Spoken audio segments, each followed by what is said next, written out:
Okay, episode 3. So we start off with Sahyun's parents, who I'm pretty sure just can't act at this point. I'm convinced. I don't know. Maybe I'm just sick of their characters, but I can't take them seriously anymore. I mean, I wasn't taking, you know what I mean. So they talk about Bada not having a mom, and that sucks for sure. And the dad also suggests, hey, maybe Hae-ryung would get back together with Sahyun. So I guess the logic in Sahyun's dad's mind is that, hey, Hae-ryung couldn't have a kid, but now she can raise this kid instead. He basically was just saying, well, Hae-ryung is better than nothing. Yeah, dude, you ever think about what she might not want to do, which is get back together with Sahyun and raise his love child with another mistress? Old Pops isn't exactly the sharpest tool in the shed there. So anyways, they're just sitting and talking and it's really boring, but then Hae-ryung calls, still looking like she just got done swashbuckling across the 7 seas. And she finds out about Songwon from the parents, and she's like, oh shit, that's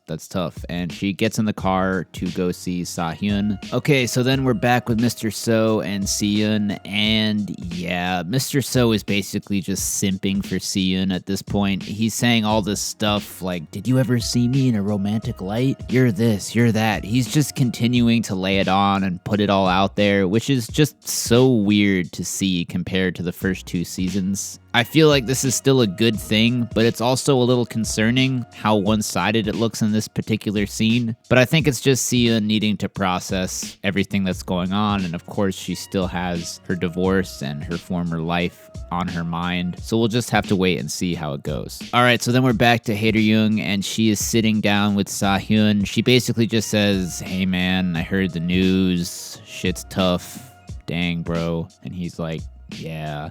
And she's like, anything I can do? And he's like, nah. And she's like, all right, bet. Deuces.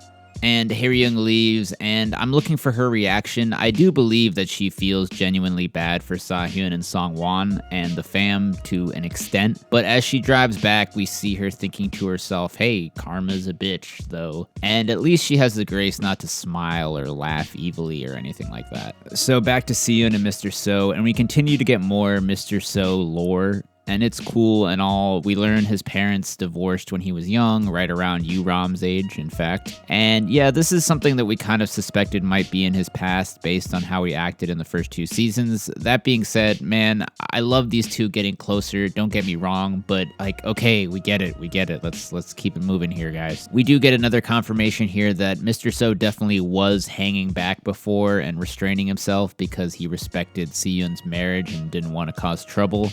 And what do you know? There's actually someone in this show who respects the marriage of others. Who would have thought? We also see that during the car ride, which is what Seeun is remembering now in the present, Mr. So actually put his hand on her hand and, okay, I see you, Mr. So, putting on the moves. And like I said before, I think Seeun is still processing all of this. I'm pretty sure that she's into it. It's just that it's a lot for her to take in all at once. I really hope it doesn't end up being the she breaks his heart kind of thing and goes back to Hae-ryung. I really hope that does not happen. And Mr. So's even hitting her with the, can I text you in the morning? Like, no, dude, no. But I mean, yeah, Seeun is all for it for now, so good for him. And of course, while this is going on, we have to cut to Hae-ryung just like crying in the shower like a little bitch. You just gotta love it. You gotta savor those moments, guys. All right, then there's a flashback with Songwon and Sahyun, and it's another reshoot with the new actor. And I know that all of you guys out there that aren't okay with the new actors and don't like them are thinking right now, it's just not the same. And you know what? I agree with you guys here. There's just no need to force these flashbacks on us. It's just reminding us over and over again how these are different actors, and it's kind of doing more harm than good at this point. But anyways, RIP Songwon. Okay, so then we get a Pyeong New Shin scene. He stops by and tries to say she's all beautiful, or usually you're pretty, but now you're beautiful.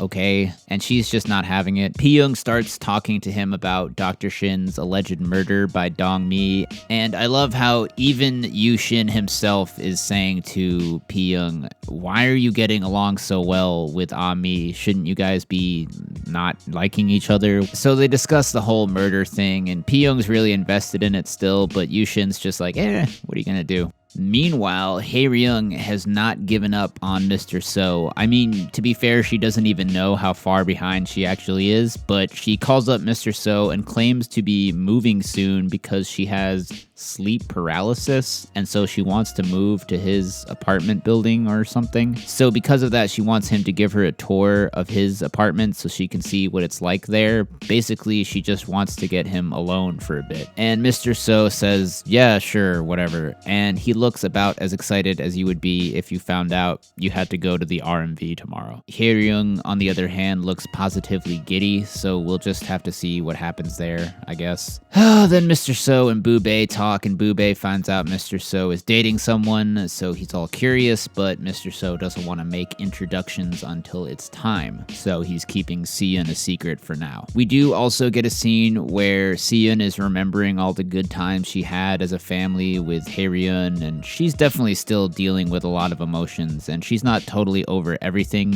Even if she is over him, she's still not over the life she had before, which is totally understandable. So then we get this scene with Ami and Dongmi, and Ami has taken it upon herself to build a shrine to Dr. Shin to appease his spirit. Dongmi sees this and is immediately triggered and says to take this down. He was my husband. You have no right. And Ami continues to be fresh with her and give her sass. God, I hate Ami. I don't care anymore. I'm sorry, Joss. I can't do it this season. She is so annoying. But anyways, Dongmi tries to take one of the spiritual objects, I guess one of the bowls or containers or whatever, and throw it away in anger. But then it turns out Dr. Shin's ghost is sitting right there on the table, and he does some kind of ghost magic and makes her roll her ankle and fall on the floor and just like eat shit. And oh man, big L for Dongmi, guys. Long me in the chat. And the ghost Dr. Shin is like, you need a regular beating. And I was just thinking, no, I'm pretty sure it's whoever came up with this fucking ghost storyline and kept it going and pushed for it to be this prominent in the main plot that needs a regular beating. And Ami is just acting a fool, and I don't know how much more of this I can take, honestly, guys.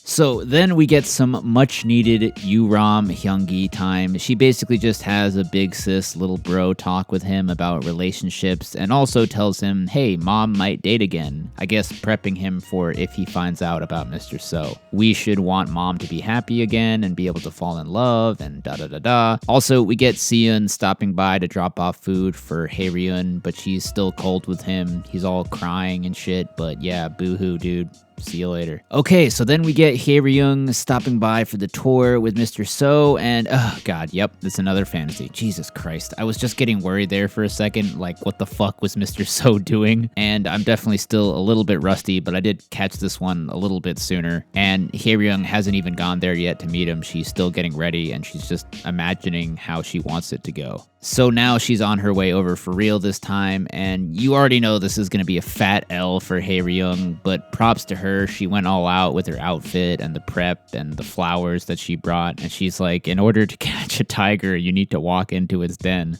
Ah, poor Hae-ryung. So she finally gets there, and it's the real thing this time, guys, I promise. She gives Mr. So the flowers, and he's just like, oh no, you shouldn't have. Like, really? You shouldn't have. And much to Hae-ryung's chagrin, Mr. So's housekeeper is there, so he's not alone. And this scene proceeds to just basically be so cringe. I feel so bad for Hae-ryung. She's trying so hard, and she's dropping all her planned out lines she had, and they just aren't hitting at all. She tries that, oh, this view must make you all sentimental. And he's like, nah, not really. And Hae-ryung's just catching fat L's left and right. She's still my girl and all, but I just feel so bad for her here. She just doesn't know that she's already lost. Oh no, she even tries out the, well, this would be a great atmosphere with wine and stuff. And he's like, nah, I'm all set. So at some point, Mr. So gets a call from his dad and steps out of the room to take the call. And Hae-ryung then notices all the birthday cards on the table and finds out that it's going to be his birthday tomorrow. And you can already see the ideas churning in her head. Now, this scene is almost over, but then yeah, then this happens. And guys, I need to warn you ahead of time, viewer discretion is advised. We already saw Songwon pass away last week, and now this week, I'm sorry, but it looks like it's going to be Hae-ryung who sadly dies. inside, that is. So Hae-ryung's stomach starts growling and she's like, yes, now I can get him to take me out to lunch. So she's like, oh, ha ha ha, how embarrassing, I'm hungry, hee hee. And she quickly has a fantasy of him being like, yeah, let's go out to eat. And yeah, guys, this is the part where we see Hae-ryung pass on into the next life. Instead of inviting her out, Mr. So says, hey, there's a place you can eat downstairs. And Hae-ryung's like, go on. And then Mr. So says, would you like to go grab a bite with my housekeeper? No. She had a good run, guys. Jesus Christ, that was brutal. Oh my god. Poor Hae-ryung and Mr. So just with the absolute dagger to the gut. What the fuck? He did not have to do her like that. And the funniest part about this is after they've said their goodbyes and she's in the car, she is still somehow hopeful about the whole thing. That's that like premium ego, premium narcissist shit where you like actually come out of that whole scene and actually think that you still have a chance and that you didn't just take the biggest L in the world. She still thinks that like she's in it or something. I don't know, but poor Hae-ryung, man. Okay, so then Boo-bae calls and I really don't care, but holy shit, look at Ga-bin's hair. What is that? I don't know what is going on in this episode with everyone just catching L's, but apparently it's just what's happening. Okay, then another Ami Dongmi scene. Yay. Ami still being annoying. Dongmi still being sick of it. Look, I know Dongmi is a murderer and all, and she needs to be brought to justice, but Ami is literally murdering me, killing me inside every time I see her and hear her. Not as bad as Hae-ryung when Mr. So destroyed her, though. God damn, that was brutal. Okay, so then we get this whole Mr. So birthday surprise thing going on. Hae-ryung wants to throw him a surprise party or something, and she tells P-young about it and also reveals she's making her move on him and wants to be his wife, da-da-da-da. And P-young is like, I see. She's been so distracted lately with all the shit in her life, she hasn't been able to focus on the Mr. So sweepstakes. Anyways, they decide to not tell Si-yoon since she's naive and might ruin it, whatever the fuck that means. So P-young just calls her up and invites her to a vague dinner thing, but doesn't tell her anything else. So then we get Sahyun's parents meeting Ami, and of course Ami doesn't know yet about Songwon, so the parents are like, oh fuck, okay, we gotta tell her now. And wow, what a stupid way to tell someone about their friend dying. What the fuck? I don't like Ami at all. It's no secret, but what a shitty way to break the news. Ami's like, so is Songwon in the hospital? And they're like, yeah, she's in the hospital. In the morgue?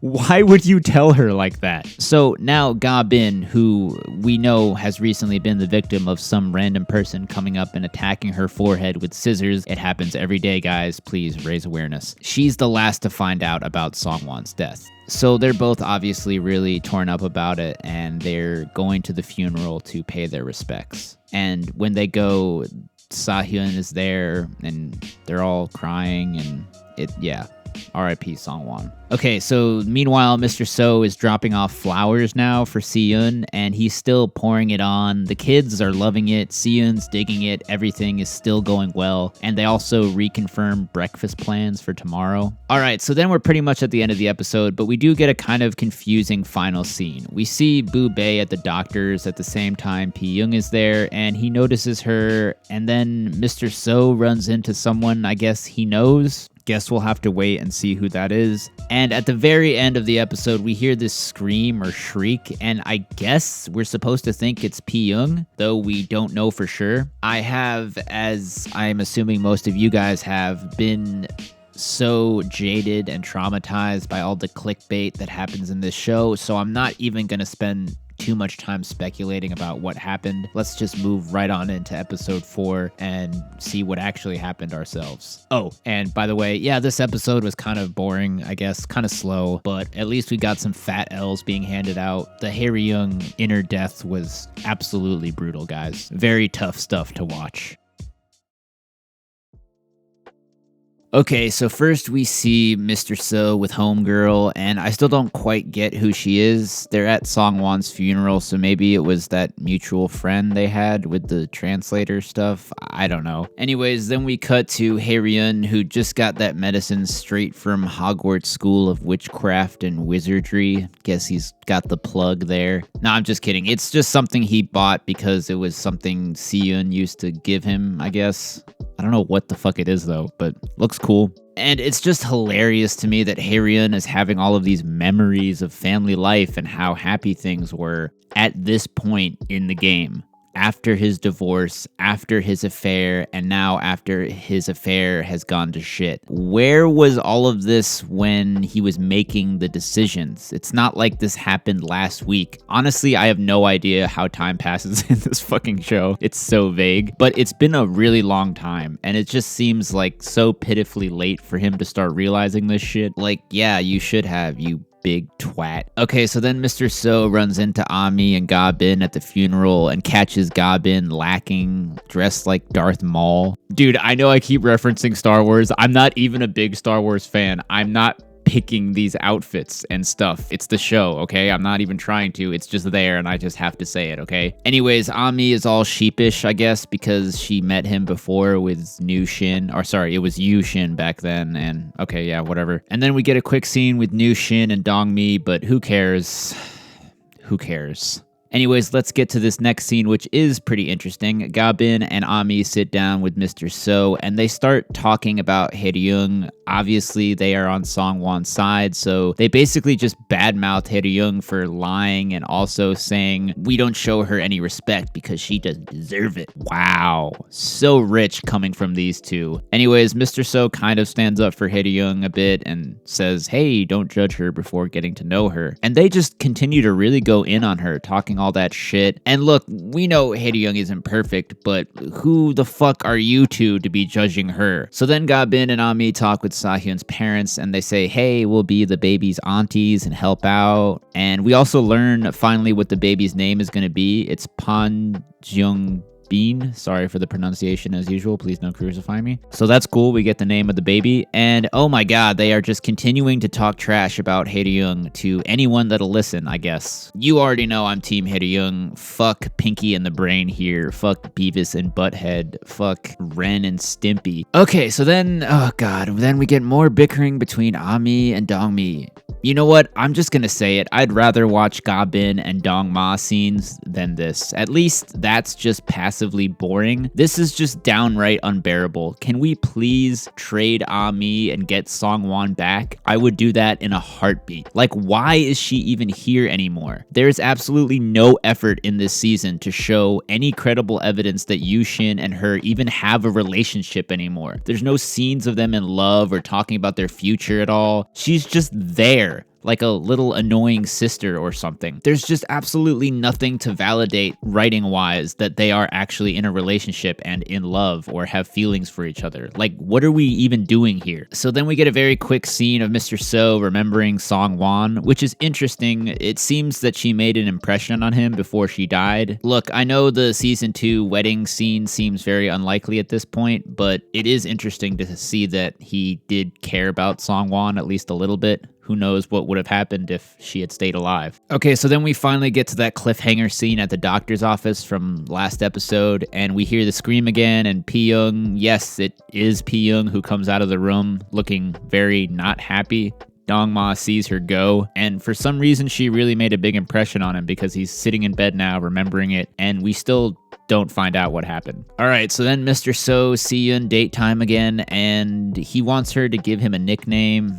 Okay, and they're vibing and stuff, and okay, great. And then we're off to Songwon's final goodbye, and it's basically just a who's who of bad acting as they try to cry and show remorse, and it's just not doing it for me. Sorry, but R.I.P. Songwon though. Back to the date, and they sit down to some food Siyun made, and it looks really, really good actually. And Mr. So's like, yo, this shit is fire. Okay, so then Dongma has this package delivered straight to Mr. So in the middle of their date, and it's pretty clear that Dongma does this just so he can have that delivery boy report back to him about who Mr. So is with and get intel on Siyun. And he's like totally appalled to find out she's an ordinary middle-aged woman. So then we get a nice scene with Piyung and Ami having a little heart-to-heart, and it's this kind of scene that makes me realize that, hey, this show used to be about the effects affairs have on families, and it really used to concentrate on showing that and all the different conversations these people had, how they reacted to it, how they felt emotionally. And it just seems like now it's more focused on really stupid shit like petty bickering and this whole ghost thing. And I'm just really curious where the show's gonna go from here, because like, what the fuck? But this was definitely a cool scene. Okay, so anyways, the date ends and it went well. Siyun gets Mr. So flowers. Mr. So gives her the cake he got from Dongma. It's all good in the hood. We get a quick scene with Dongmi and the ghost. So Dongmi is thinking to herself how she doesn't want an exorcism because she doesn't want a medium to be able to give Dr. Shin a voice so that he can tell everyone what she did again. Meanwhile, the ghost is right there in the room with her, and he thinks to himself, hey, I'm not moving on alone. I'm gonna take you with me. Like, you need to die. I'm not gonna leave until you die. And oh, that's not good news. It sounds like he's gonna be there a while. All right, then it's time for Mr. So's birthday surprise, carefully planned by Hae-ryung to win him over. Will she catch another L, guys, and go 0 for 2 this weekend? We'll just have to see. Seems pretty likely though. So Piyung picks up Mr. So. He thinks they're going to some charity event. Meanwhile, Hae-ryun is alone thinking, hey, Siyun will forgive me if I sincerely apologize. She's forgiving and kind. Yeah, I really hope that does not happen. Stay strong, Siyun. Stay strong. Okay, so Siyun arrives and she's like, what's happening? And Hae-ryung has her game face on. She's ready for this plan to come to fruition. Here we go. And okay, she's got the nice setup and all the food and apps and wine and flowers, balloons, okay. And here comes Piyung bringing Mr. So. They walk into this dark room and boom, the lights come on and Hae-ryung's there and she goes, surprise! And, god damn it. Mr. So looks, let's say, underwhelmed. They have him make a wish over his cake, and he wishes to spend the rest of his life with Siyun. Oh boy, I am just feeling more and more like this is not gonna end well for him. I hope I'm wrong, but I'm just getting that feeling. But meanwhile, speaking of not ending well, poor Hae-ryung has no idea how much of a lost cause this is. I really do feel bad for her, and I hope that she just finds out soon so that her character can just move on already and just move on to something else, and we can get a different storyline going for her, because her just hopelessly going after Mr. So is getting so sad at this point. So they make a toast and thank Mr. So for all the work he's done and taking care of them. And then they give him gifts, Piyung and Hae-ryung that is, and Siyun's just sitting there like, oh, this is so awkward. She can tell, obviously, that they're both still interested in him, and yeah, just pretty awkward. So here comes the first huge L for Hae-ryung. She gets Mr. So this scarf, and then she tries to like put it on him herself and get all close to him, and he just like rejects her, and he's like, you're too close, man. Oh, Hae-ryung, man. I don't care what anyone says. I feel so bad for her during this episode and the previous one. I can't stand watching this. She's trying so hard and just continuously taking L's at a furious pace. And it's so obvious to everyone else what Hae-ryung was trying to do, and Piyung is there all schadenfreude. But then something even better happens, or even worse, depending on how you look at it. And yeah, I had a feeling this might happen, what with how forward Mr. So was being this season so far. And yeah, he starts telling everyone how him and Siyun are close now, and about their past. And then he just comes out and says to her right in front of the other two, let's go out officially starting today. And come on, man, this is not the time and place. And it almost seems out of character to me because he's supposed to be this classy guy and able to read these kind of situations. And Siyun's face says it all. She's like, why, bro? Why right now? And obviously this sucks for Piyung too, because she was definitely also interested in Mr. So, but Jesus Christ, what a blow to Hae-ryung. And of course, they stay classy in the moment and say congrats. else, but it's so half-hearted. You can see just how crushed Hae-ryung is. But you know what? It's like I said before, this is actually probably good for her character in the long run. Now we can move on from this stupid Mr. So sweepstakes, and these other two can get to doing other things and focusing on other things, especially Hae-ryung. But yeah, super, super tough in this moment for sure.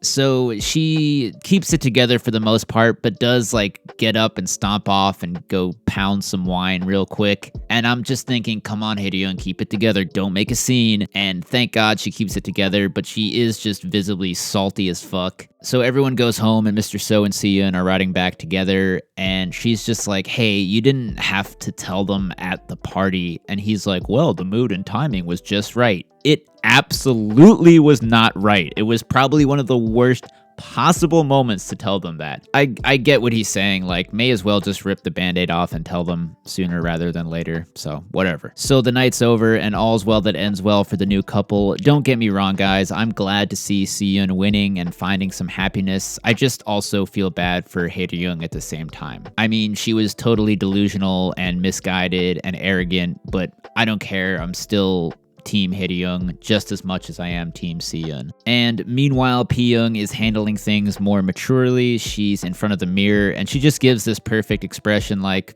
hats off to you, Seon. Damn, I didn't see that one coming. Good one. Who would have thought? But Hae-ryung, the baby of the three, is not handling it well, so she stops by to talk with Pee-young, and they sit down and talk everything over about Mr. So and Seon, and Hae-ryung is just salty as fuck and blaming Seon for betraying her, and she's probably just so mystified because she can't imagine how anyone wouldn't prefer her, the young, fashionable, pretty one, over Seon, who's old and plain. But you know what? Them's the breaks. Definitely a shot to the ego there. So we get some pretty good writing here, guys. I know I complain about the show a lot, but I also try and give credit when it's due. So Ji-ah comes out while they are talking, and this is like a nice visual reference to the talk Pee-young and Ji-ah had before. It draws a comparison and parallel to the talk Pee-young had with Ji-ah and the one she's having now with Hae-ryung, and kind of comparing the two as both being children, or at least in Hae-ryung's case, childlike and immature. Pee-young is very parental in this scene with Hae-ryung, and look at how Hae-ryung is sitting here and how Pee-young is sitting. It's exactly like a kid throwing a fit and a parent lecturing her on how to act grown up. Also, notice Hae-ryung's outfit for this evening. It's very little girl-ish, portraying her as young and still immature. All very intentional stuff here, and yeah, good stuff. So then we get a quick talk with Mr. So and Dong-ma, and it really seems like the big cheese, their dad, is going to become a force in this show eventually. We already know he's very strict and demands the best from his sons and cares about appearances. Dong-ma barely got him to approve of Ga-bin, and now he's trying to tell Mr. So, hey, dad won't approve of this older woman you're dating. You should not make him mad and forget about her. And Mr. So's basically like, fuck that noise. And yeah, it definitely seems like this dad will be introduced at some point and that he'll become an obstacle for Seon and Mr. So. More on that later, I guess. So during this talk, Dong-ma also references the screams that he can't get out of his head, which I guess are Pee-young's screams at the doctors. Apparently it's just sticking with him, so we still don't know what happened, but Dong-ma has been traumatized by it, apparently. Okay, so then we're close to the end of the episode. We find out Mr. So is stepping down as the engineer for the show the three wives or ex-wives are on, so they'll have a replacement. I guess that's kind of interesting. Dong-mi decides to try to be nice to Ghost Dr. Shin and ask for forgiveness. She bows to his shrine, and Dr. Shin doesn't seem to be buying it at first, but then Dong-mi really turns on the waterworks, and it looks like at the end he's kind of like, okay, all right. So then we're pretty much at the end of the episode, but then this shit happens. So Mr. So goes to the pool, Dong-mi is there, and I'm sorry, this is so dumb, but I have to tell you guys what's going on, because some of you aren't watching the show and depend on my reviews, so here we go. Mr. So gets out of the pool, and Dong-mi is looking at him, and then Dr. Shin, the ghost, possesses him, and I guess Dr. Shin bought Dong-mi's apology, or at the very least, he's just really, really, really horny, because he seems to be possessing Mr. So in order to have, relations with his old wife. Dear God, please no. And I don't have to say what kind of fresh hell this will raise among many different characters if this happens. That would be absolutely horrifying, and unfortunately, that's the end of the episode. So definitely some interesting stuff going down this episode. This weekend was sort of just like a build-up for other stuff that's going to be happening. The show needs to start changing its direction and building towards other storylines, so this was kind of necessary, although kind of boring at some points. Anyways, that's it for me, guys. 210East signing out. Let me know what you guys thought of these episodes in the comments, and I will see you all next weekend. Have yourself a great day.